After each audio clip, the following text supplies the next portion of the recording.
Hello guys, welcome back to solution Mitra. आज का हमारा क्वेश्चन है find R and potential difference across R. यानी कि हमें क्या करना है कि पहले तो हमें आर, जो ये आर ओम का रेजिस्टेंस है, इसमें इस आर की वैल्यू फाइंड करनी है। और दूसरा हमें क्या पता करना है कि पोटेंशियल डिफरेंस कितना है इस आर में। यानी कि ये जो रेजिस्टेंस आर है इसमें कितना पोटेंशियल ड्रॉप हो रहा है वो पता करना है। तो पोटेंशियल ड्रॉप निकालने के लिए तो आपको पता ही है कि हम क्या कर देते हैं, ऐसे पैरेलल में एक इसमें वोल्ट मीटर लगा देते हैं। ऐसे रहता, ऐसे भी लगाया रहता और ये वोल्ट मीटर रहता है इस प्रकार से, और कह देता ही हमारा इस वोल्ट मीटर की रीडिंग बताओ। या यहाँ पे कह रहा है पोटेंशियल डिफरेंस अक्रॉस आर बताना। तो एक ही चीज़ है, जो ये वोल्ट मीटर की रीडिंग है वो हमारा क्या है, पोटेंशियल डिफरेंस बता रहा होगा। ये वोल्ट मीटर यहाँ पे लग रखा, तो ये तो निकालना है हमें। पहले हमें आर की वैल्यू तो पता चल जाए। तो आर की वैल्यू कैसे पता चलेगी? सबसे पहले ये सर्किट देखो, ये पोटेंशियल, ये वोल्टेज वोल्टेज हटा ही देते फिलहाल। हमें ये एक सर्किट डायग्राम दे रखा है जिसमें कि इस प्रकार से अलग अलग कुछ सेल लगे हुए हैं, 4 सेल, और ये हमारे रेजिस्टेंस, 2 रेजिस्टेंस कुछ इस प्रकार से लगे हुए हैं। और यहाँ पे दिखा रखा है हमारा करंट, दिखा रखा है 2 एम्पियर की करंट जा रही है हमारी इस जो सर्किट है इसमें। तो आप जो हमारा क्या होता है, ओम्स लॉ होता है, उससे जानते हो कि आई इक्वल टू क्या होता है, वी ओवर आर इक्विवेलेंट होता है। वी ओवर क्या होता है, आर इक्विवेलेंट। किसी भी सर्किट में करंट आई कितनी होगी वो हो जाएगी वोल्टेज कितना है उस सर्किट में, V V V V total होगा, टोटल वोल्टेज कितना है उस सर्किट में, और उस सर्किट का आर इक्विवेलेंट यानी कि रेजिस्टेंस, जो रेजिस्टेंस है पूरे सर्किट का वो कितना है। उन दोनों का रेशियो निकालोगे तो हमें करंट मिल जाएगी। ओम्स लॉ से हम ये जानते हैं। तो यहाँ पे देखो, पहले पहले तो हमें वी टोटल पता करना है। वी टोटल कितना है इस सर्किट में, यानी कि वोल्टेज टोटल कितना है। तो यहाँ पे देखो, आप एक चीज़ करो कि जो ये हमारे 0.1 ओम, 0.1 ओम, 0.1 ओम, 0.1 ओम है, ये हमारे क्या है, इन जो ये सेल हैं इनका इंटरनल रेजिस्टेंस है। इनका इंटरनल रेजिस्टेंस है तो इनके कारण क्या होता है, कुछ ना कुछ वोल्टेज ड्रॉप होता है। ठीक है। तो अब हम क्या करते हैं, इन जो ये यहाँ पे ये 0.1 0.1 इस प्रकार से लगे हुए हैं, इन सबको मैं क्या करता हूँ कि इन सबको, ये वास्तव में जो सेल होता है, सेल के अंदर कुछ इस प्रकार से लगे हुए होते हैं। सेल कुछ इस प्रकार से होता है हमारा, ये हमारा सेल का पॉजिटिव टर्मिनल होता है। ठीक है। और यहाँ पे बीच में कुछ ना कुछ रजिस्टर इस प्रकार से रेजिस्टेंस होगा इसका, और ये हमारा नेगेटिव टर्मिनल होता है। ये इस प्रकार से हमारा एक सेल का अगर सिंप्लीफाई डायग्राम बनाऊँ तो इस प्रकार से रहता है, ये पॉजिटिव टर्मिनल रहता है, नेगेटिव टर्मिनल रहता है, और बीच में ये इसका इंटरनल रेजिस्टेंस होगा। तो आप देख रहे हो कि जो इंटरनल रेजिस्टेंस है वो क्या होता है, इसके सीरीज़ में लगा हुआ होता है। तो अगर मैं यहाँ से इसको हटा के ऐसे लगाऊं कि ये हमारा एक सेल है, ठीक है, इसके पैरेलल में एक रेजिस्टेंस लगा हुआ है, तो ये लिखना बिल्कुल भी गलत नहीं है कि ये हमारा एक सेल है, इसके सीरीज़ में हमने एक जो इसका इंटरनल रेजिस्टेंस था वो उसके ऐसे सीरीज़ में लगा सकते हैं। तो यहाँ पे भी मैं ऐसे ही करूँगा। मैं क्या करता हूँ कि जो ये सारे के सारे 0.1 है, इन सबको मैं इस प्रकार से समझता हूँ कि ये हमारे क्या है, इस प्रकार से हमारे सीरीज़ में लगे हुए हैं, इस प्रकार से मान सकता हूँ। तो पहला चीज़ तो मैंने ये किया। तो यहाँ पे वी टोटल निकालना है, तो वी टोटल कितना हो जाएगा, वी टोटल क्या हो जाएगा। अब मैंने इंटरनल रेजिस्टेंस तो यहाँ अलग अलग हर किसी के सीरीज़ में लगा दिए हैं। तो मैं क्या कर देता हूँ, वी टोटल निकालने के लिए जो उनका वोल्टेज है प्रत्येक सेल का वो जोड़ देता हूँ।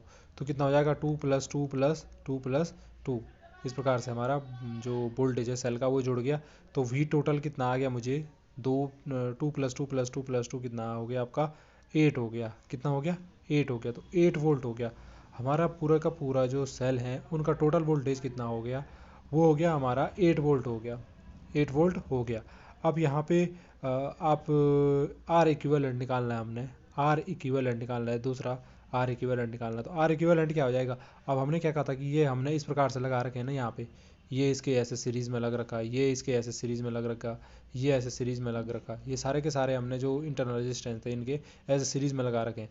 तो सारे के सारे अगर आप जो हमारा सर्किट है उसमें देखोगे, मेन सर्किट में, तो ये सारे रेजिस्टेंस क्या हो गए, एक दूसरे के सीरीज़ में हो गए, और ये आर भी इसके सीरीज़ में है, और ये 1.6 भी क्या है, सीरीज़ में है। तो जब सारे के सारे रेजिस्टेंस सीरीज़ में है तो आर इक्विवेलेंट फाइंड करने के लिए हम क्या कर देते हैं, कैसे निकालेंगे, सीरीज़ में जब रेजिस्टेंस होते हैं तो उनका इक्विवेलेंट कैसे निकालते हैं, डायरेक्ट क्या कर देते हैं, जोड़ देते हैं। तो ये इस प्रकार से 0.1 0.1 0.1 चार ये हो गए सीरीज़ में, प्लस ये वाला आर, प्लस आर, और प्लस ये 1.6 तो यही हमारा क्या हो जाएगा, आर इक्विवेलेंट हो जाएगा। यही हमारा क्या हो जाएगा, आर इक्विवेलेंट हो जाएगा। इनको सम करके कितना आ रहा है, 0.1 0.1 0.1 0.1, ये हो गया 0.4, और 0.4 + 1.6 हो गया कितना, 2। तो यहाँ से मुझे मिला ये कितना, 2 + आर। तो 2 + आर ओम ये क्या आ गया हमारा आर इक्विवेलेंट आ गया। आर की वैल्यू हमें पता नहीं है तो हमने इसको आर ई ओम रहने दिया। तो ये 2 + R ओम आ गया हमारा आर इक्विवेलेंट पूरे के पूरे सर्किट का। अब यहाँ पे करंट आई आपको दिख रही है सर्किट में कितनी है, यहाँ पे दिखा रखी थी 2 एम्पियर थी। ठीक है, आपको आई की वैल्यू पता है, वी टी पता है, आर इक्विवेलेंट पता है, सबकी वैल्यू रख दो जो हमारा फॉर्मूला है उसमें। तो आई कितना हो जाएगा 2 एम्पियर, यानी कि 2 बराबर कितना हो जाएगा वी टी कितना था 8 वोल्ट, यानी कि 8 डिवाइडेड बाई क्या हो जाएगा, अभी हमने जो निकाला आर इक्विवेलेंट कितना आया था हमारा 2 + R। अब यहाँ से इसको सॉल्व करना आपने, तो ये इधर चले जाएगा, क्रॉस मल्टीप्लिकेशन करो है, तो ये इधर इसके साथ मल्टीप्लाई हुआ तो ये कितना हो जाएगा 2 × 4 + 2R हो जाएगा।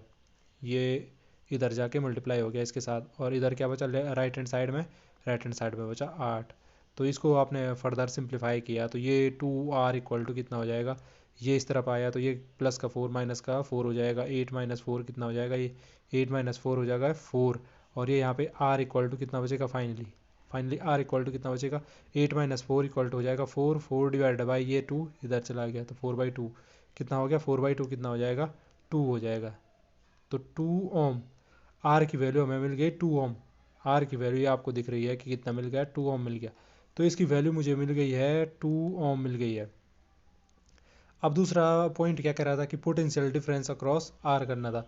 तो मैंने क्या कहा था, ऐसे हम क्या करते हैं, अगर हमें पोटेंशियल देखना होगा किसी भी रजिस्टर में, अगर आपके पास प्रैक्टिकल आप कर रहे हो और वहाँ पे आपको किसी बहुत ऐसा सर्किट लगा हुआ है उसमें आपको ऐसी कोई रजिस्टेंस है उसके बीच में कोई रजिस्टर लगा हुआ है उसके बीच का रजिस्टेंस देखना है, तो आप क्या करते हो वोल्ट मीटर को इस प्रकार से उसके दो कोनों पे क्या करते हो जोड़ देते हो।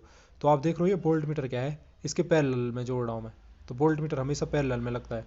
और अमीटर क्या होता है, अगर मुझे करंट देखना होता है सर्किट में, तो अमीटर क्या करते हैं हम सीरीज़ में लगाते हैं, सीरीज़ में यानी कि ये पूरी की पूरी ये सीरीज़ जा रही है ना हमारा सर्किट की जो ये मेन लाइन है, इसमें कहीं पे भी आप क्या कर सकते हो, ऐसे यहाँ पे दो पॉइंट काट के ऐसे मतलब दो टुकड़े यहाँ पे इसको हटा देते, यहाँ पे एक अमीटर ऐसे जोड़ सकते थे, तो ये हमारा ये करंट की रीडिंग 2 एम्पियर बता रहा होता है, ये तो आपको पता ही होगा। तो यहाँ पे वैसे बेसिकली हमें पोटेंशियल ड्रॉप देखना है, ये तो मैंने बताया कि कैसे, अगर प्रैक्टिकली आपके सामने है सर्किट तो आप वहाँ ऐसे भी जांच सकते हो, आपके पास वोल्ट मीटर है, आपके पास पूरा सर्किट है सामने, तो जांच सकते हो। तो पोटेंशियल ड्रॉप निकालना है वैसे, तो पोटेंशियल ड्रॉप कितना हो जाता है, पोटेंशियल ड्रॉप कितना हो जाएगा किसी भी रेजिस्टेंस में अगर निकालना है आपको, तो पोटेंशियल ड्रॉप यानी कि वी से डिनोट करेंगे, वी इक्वल टू क्या होगा आई आर होगा, ओम्स लॉ से आप जानते हो वी इक्वल टू क्या होगा आई आर होगा। और आपको पता है कि वी की वैल्यू कितनी हो जाएगी, वी पोटेंशियल ड्रॉप जो होगा वो कितना हो जाएगा आई करंट आई। आपको देखो पूरा का पूरा जो सीरीज होता है, अगर सर्किट में जो हमारा सीरीज होती है उसमें पूरा करंट सेम रहता है 2 एम्पियर ये पूरे के पूरा 2 एम्पियर चल रहा होगा इसमें, तो आई की वैल्यू तो 2 एम्पियर है इंटू आर यानी कि किस वाले रेजिस्टेंस में निकालना है इसमें, तो आर की वैल्यू हमने अभी निकाला कितना है 2 ओम है, तो आर की वैल्यू रखी आपने, तो वी इक्वल टू कितना आ जाएगा आई इंटू आर, 2 × 2 कितना हो गया 2 × 2 हो गया 4। तो 4 वोल्ट क्या आ गया हमारा जो पोटेंशियल ड्रॉप है, पोटेंशियल ड्रॉप अक्रॉस आर, ये हमारा क्या आ गया हमारा जी 4 वोल्ट आ गया। और हमने कैसे कैसे किया आपने देखा। आई होप जो कॉन्सेप्ट हम यहाँ समझाना चाह रहे थे वो आपकी समझ में आया होगा। आज के लिए इतना ही, आपसे फिर मुलाकात होगी। अगर आपको अगर आपको वीडियो पसंद आई है तो प्लीज़ चैनल को लाइक शेयर सब्सक्राइब करना ना भूले, ताकि हमें इसी प्रकार की वीडियो बनाने का मोटिवेशन मिलता रहे। तो फिर आपसे मुलाकात होगी, तब तक के लिए स्वस्थ रहे मस्त रहे, धन्यवाद।